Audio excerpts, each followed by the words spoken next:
Selamat pagi dan selamat berjumpa kembali Bapak Ibu para pendengar firman Tuhan dimanapun berada. Sebelum kita memulai renungan pagi ini, marilah kita membuka renungan kita dengan berdoa. Dalam nama Bapa dan Putra dan Roh Kudus. Amin. Allah yang Maha Kuasa dan Kekal, kami bersyukur atas hari baru yang Engkau berikan kami hari ini. Hari ini kami berada pada tanggal pertama Agustus 2023. Semoga kami Kau beri rahmat untuk mengisi bulan Agustus ini menjadi bulan penuh berkat bagi kami dalam seluruh aktivitas dan karya-karya kami. Demi Kristus Tuhan dan pengantara kami. Amin. Bacaan suci yang akan kita renungkan saya ambil dari Injil Matius bab 13 ayat 36 sampai 43. Tuhan bersamamu dan bersama rohmu. Inilah Injil suci Yesus Kristus menurut Matius. Dimuliakanlah Tuhan. Pada suatu hari Yesus meninggalkan orang banyak lalu pulang. Para murid kemudian datang dan berkata kepadanya, "Jelaskanlah kepada kami arti perumpamaan tentang lalang di ladang itu."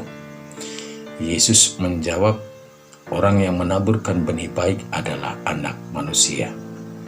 Ladang itu adalah dunia. Benih yang baik adalah anak-anak kerajaan, dan lalang adalah anak-anak si jahat. Musuh yang menaburkan benih lalang adalah iblis. Waktu menuai ialah akhir zaman, dan para penuai itu malaikat. Maka seperti lalang itu dikumpulkan dan dibakar dalam api, demikian juga pada akhir zaman Anak Manusia akan mengutus malaikat-malaikatnya, dan mereka akan mengumpulkan segala sesuatu yang menyesatkan dan semua orang yang melakukan kejahatan dari dalam kerajaannya. Semuanya akan dicampakkan ke dalam dapur api. Di sanalah akan terdapat ratapan dan kertak gigi. Pada waktu itulah orang benar akan bercahaya seperti matahari dalam kerajaan Bapa mereka. Siapa bertelinga, hendaklah ia mendengarkan." Demikianlah sabda Tuhan. Terpujilah Kristus. Tema renungan pagi ini saya beri judul, "Jadilah anak-anak kerajaan Allah dalam hidup." Bapak Ibu para pendengar firman Tuhan dimanapun berada, dalam hidup ini semua orang ketika mendengar atau menerima sebuah informasi yang terasa kurang tertangkap jelas oleh telinga, pasti akan timbul rasa ingin tahu tentang yang didengarnya secara samar-samar itu. Maka ia pun akan berusaha mencari tahu kepada sumbernya yang benar. Hal yang sama juga telah dilakukan oleh Rasul-Rasul Yesus. Injil yang kita dengar dan renungkan pagi ini mewartakan bahwa sesudah Yesus meninggalkan orang banyak, para murid yang tidak memahami arti perumpamaan lalang di ladang datang dan meminta penjelasan kepadanya. Maka Yesus pun menjawab satu persatu unsur yang dipakai dalam perumpamaan lalang di antara gandum.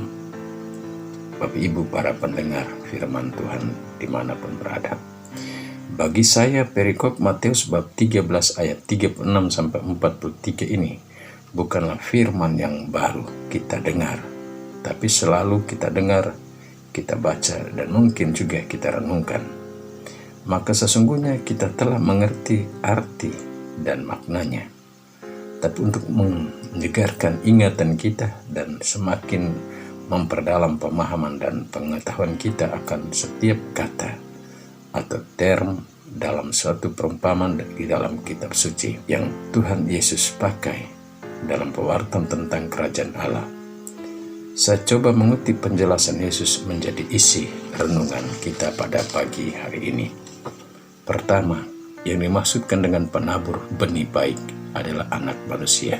Sesungguhnya anak manusia yang dimaksudkan Yesus itu adalah dirinya sendiri. Yesus memakai gelar anak manusia untuk dikenakan pada dirinya. Kedua, ladang. Ladang yang dimaksudkan Yesus adalah dunia, bumi tempat kita tinggal dan berpijak, di mana Yesus mewartakan sabda Allah kepada orang-orang Israel dan juga kepada kita.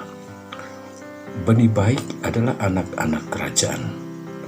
Anak-anak kerajaan yang Yesus maksudkan adalah umat manusia yang percaya kepada Dia dan hidup dalam kehendak Bapa dan kehendak Dia. Lalang adalah si jahat. Si jahat di sini mengandung banyak tafsiran dan makna. Si jahat bisa berarti orang yang tidak senang dengan kita, iblis, para antikristus, yang tidak suka dengan Yesus dan sabda kebenarannya. Kelima, soal waktu menuai. Waktu menuai adalah akhir zaman. Akhir zaman sama maknanya dengan hari kematian kita masing-masing. Karena akhir zaman itu tidak terjadi serentak atau terjadi sekaligus. Dan pada akhir zaman yang dimaksudkan Yesus adalah saat kematian kita masing-masing, di mana pengadilan terakhir juga berlangsung atas kita. Penuai adalah para malaikat. Para malaikat ini bertugas untuk memisahkan orang baik, orang benar dari orang-orang yang tidak benar hidupnya. Orang benar selalu bercahaya dalam hidupnya, teristimewa di akhir hidupnya. Dari penjelasan Tuhan Yesus akan makna dari unsur-unsur atau term yang dipakai dalam perumpamaan dan nasib hidup manusia pada akhir zaman adalah buah dari kehidupan kita sendiri selama kita ada dalam dunia. Jika hidup yang kita bangun sesuai dengan jalan-jalan dan kehendak serta perintah Tuhan, maka buah yang kita dapat adalah sesuai dengan buah perbuatan kita di dunia. Apa yang kita tabur baik, maka hasilnya pun baik.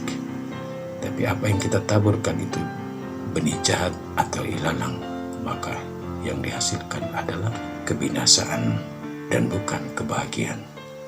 Bapak, Ibu, saudara-saudari, para pendengar firman Tuhan.